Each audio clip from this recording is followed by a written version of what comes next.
But if you have this crystal clear image of what your life wants to be, and you can feel it, like, I want my life to be like that. And you have a plan for how you use technology to make your life like that, and that plan doesn't involve Twitter. Now it's much easier to not be using Twitter, because what you're doing is not just trying to stay away from something bad, you're instead trying to pursue something very appealing, and that's a much more stronger psychological motivator. It unlocks everything. We underestimated, especially for young people who've had social media since they were, in their young adolescence. We underestimated the importance of reflection. So time alone with our own thoughts is where we make sense of our life. It's where we confront the things we don't like. It's where we try to make sense of the things that resonate and figure out why they resonate. It's where we build this structure for understanding our life, who we are, and what we're trying to do, that we keep updating and complicating as we have new experiences and new information. And all of this takes mental time. It just takes time when you're on a walk and you're thinking, you're driving and you're thinking, you're waiting in line and you're thinking. And it's where we begin to build our lives. We build who we are. We figure out what we want. We see the challenges we need to face. This gets taken away when you get in the habit of, I don't like being alone with my own thoughts. I don't like boredom. Swipe, ooh, this is a little uncomfortable. Tap. When we do that, we lose all of that time we need to define ourselves, figure out our lives, and figure out what we're all about. And so it's almost as if for a lot of people, they are able to emerge into a fully formed personhood for the first time once they take this out of their life as a constant presence. What you have when you're taking every down moment and using this phone is what you have is this sort of weird, shattered simulacrum of a personhood, where it's just a bunch of these liquid images of yourself, different impressions, careful curation, all based off of this sort of tactile feedback of likes and unlikes and retweets and unretweets and attacks or promotions, and what emojis are being used and how is this being received. And it's this weird fragmented self that has no depth to it, that's not rooted on anything. And you can't build a resilient life on that. You can't build a meaningful life on that. And when you replace that with thought and you figure out yourself and what you're all about, it's a completely different experience of the world. It's like you're coming from 2D into 3D. That is what it feels like when they get their mind back and they get more used to their mind, the good, the bad, the stuff they're afraid of, the stuff they're proud of, and they figure that all out. You can't get around that. You can't distract your way around that. We do that with our phone today. In other parts of history, we've done it with other substances. You can't avoid yourself, what's going on, what you like, what you don't like. It's in the confrontation of that you actually build the meaningful life. And it requires you to put these things in their place.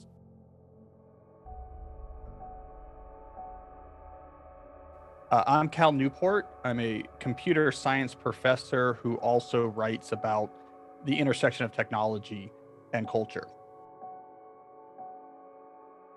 We simplify too much. We simplify too much the path towards work that you're really passionate about. It's more complicated than that. The advice really that people are giving is follow the goal of ending up passionate about your work, because it's great to be passionate about your work, and to not be makes everything much more difficult, but it got condensed to follow your passion.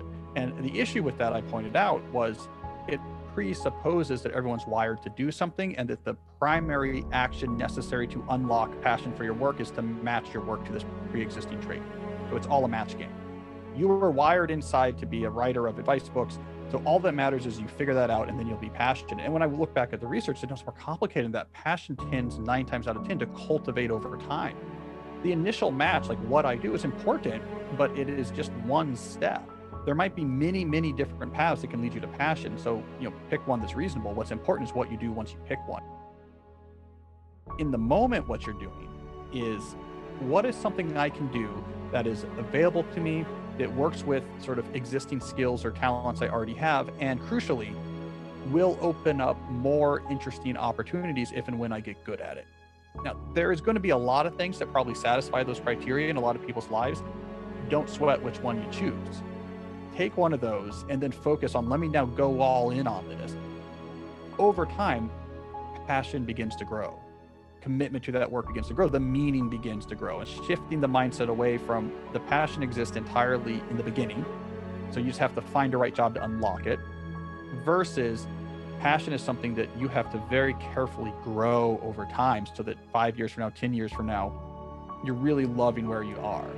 It's a more realistic assessment of how it works. It's not about, I'm meant to do this, so let me figure that out in advance and go after it. It's, here is something that is interestingly, let me go after this interesting thing passionately and then see what comes next.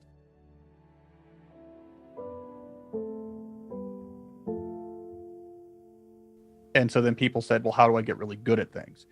And a big part of that answer was deep work. Deep work is just my term for where you are concentrating without distraction on a cognitively demanding task. You're giving someone your full attention, but that without distraction piece is a key attribute of the definition. Without distraction means no context shifting. This is something that a lot of people don't realize, and it causes a lot of issues in terms of actually trying to do cognitive work, which is, we know multitasking is bad. If I'm working on editing a documentary or writing an article, I'm not going to keep my email inbox open while I'm doing it, or I'm not going to be on a phone call while I'm trying to write. I can't actually do both. We all recognize that, and we basically don't do that anymore. What we don't realize for the most part, however, is that when you do a quick check of something, so you have to glance at email, you have to glance at Slack, you glance at what's going on social media on your phone, and then come back to the main thing. There is a long after effect of that quick check. It could last 10 or 15 minutes after that check happens. What happens from a neurological perspective is that we're slow to completely change our cognitive context. So when we see something that's highly salient, like a emotionally affecting social media post or emails that we need to get back to these people eventually, but we can't get back to them right now, but we know they're waiting for something, it initiates a context shift in the brain. There's networks that are being inhibited, other networks that are being amplified. So we start this expensive context shift, and these can take a long time to actually finish. We don't let it finish because we're just glancing. Then we come back to editing the documentary or working on our article. And now we're trying to abort that context shift and then get our brain back to the context of what we're working on. And so what we end up with is this collision of initiated, aborted, initiated context shifts, the effect of which is cognitive capacity reduces, cognitive fatigue raises, and a background hum of anxiety is enhanced. So what is happening right now to a lot of people who are doing high-level knowledge work is that they think they're editing a documentary full-time, they think they're writing an article full-time, because these quick checks of email and Slack and their phone, they only take 30 seconds and they don't have it open at the same time. But each of those quick checks is leaving this residue. And before that residue can clear, which might take 15 minutes before you're fully back in the context of the work, you check it again.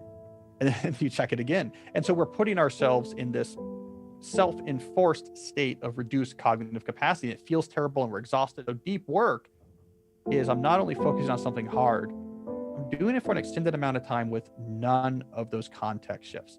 I'm basically avoiding those things that brings down my capacity so I can actually operate at high capacity. And I think it's a critical behavior for success in any sort of non-trivial knowledge work, is the ability to give each thing attention until you reach a stopping point. So it can be your full cognitive context is the thing you're working on. This is how you unlock the full potential of your brain, avoid fatigue, avoid anxiety. One thing at a time, giving each thing its attention due, not having this background interleaved concurrent quick checks of all these channels simultaneously. I think that is the key to satisfaction, actually producing stuff that you're proud of.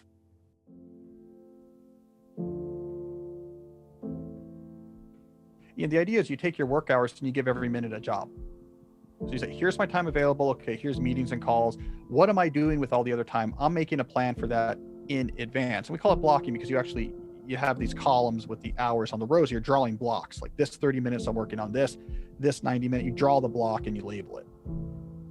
There's a couple things that really help here. One is it puts you in the sequential mindset. I'm doing one thing at a time until I'm done, then I'm moving on to the next. So yeah, I need to do email. Well, there better be a block for that. And when I get to that block, I can do email. But right now I'm in the block for writing. So that's what I'm doing. I'm writing. So it puts you into a sequential mode. Two, it allows you to actually move around the chess pieces here on the proverbial chessboard of your time and be like, what's the best way to make use of the day in front of me? I'm going to be packed in the afternoon, so I better get after it real early to try to get this thing done. And there's only a 30-minute block between these two meetings. So why don't I wait till that block to follow up on X, Y, and Z, which is pretty low energy, but it needs to get done. You're being much more intentional. So when you care about what you do with your day, you're going to get a lot more out of it. And then there's this ancillary third benefit is you learn, because make these blocks, you make these plans. If you're new to it, your plan's going to explode.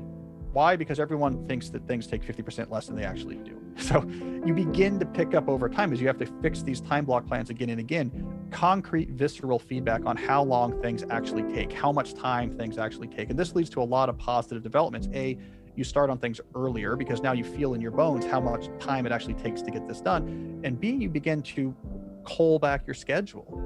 You have a much better understanding of, well, how much is really on my plate if I'm doing this, this, and this. And now that I know how big those blocks are and how hard they're to fit them in, I realize it's not all going to work. So I need to stop doing this, hand this off to someone else, and delay this for another month. You begin to be able to make data-driven decisions about what's on your plate. So there's like a lot of good secondary benefits that all come from this primary commitment.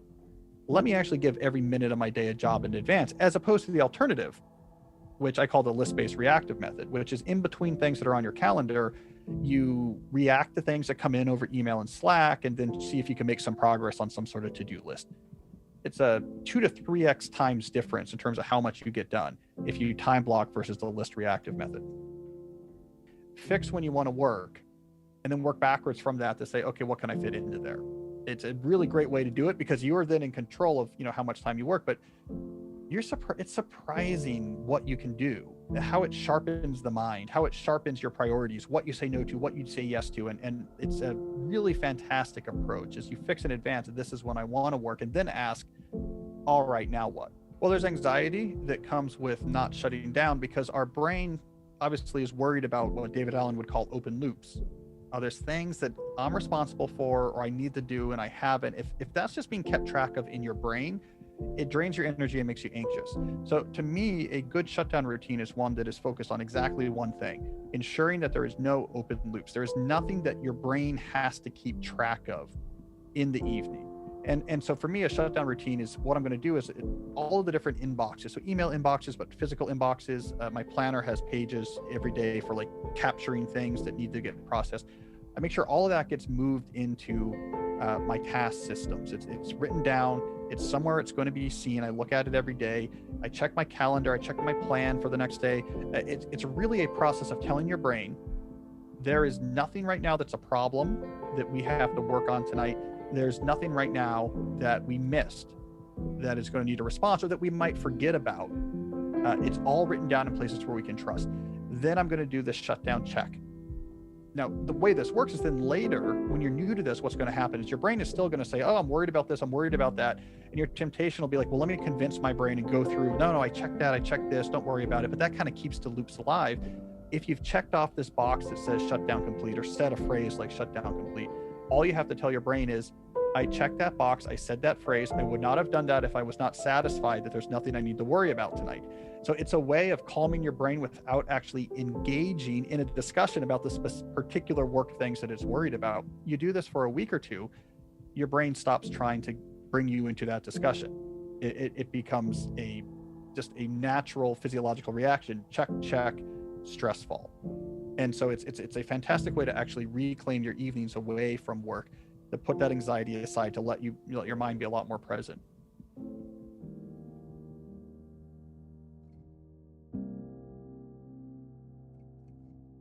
And procrastination is an interesting one. There's different aspects to it, and I don't know all of them, but there's two aspects I'd like to point out. So there's just a pure energy aspect. So the reason why very little good gets done in the office from 2 to 5, for example, is that you've exhausted your brain from the context shifts. Your brain is just crying uncle at that point.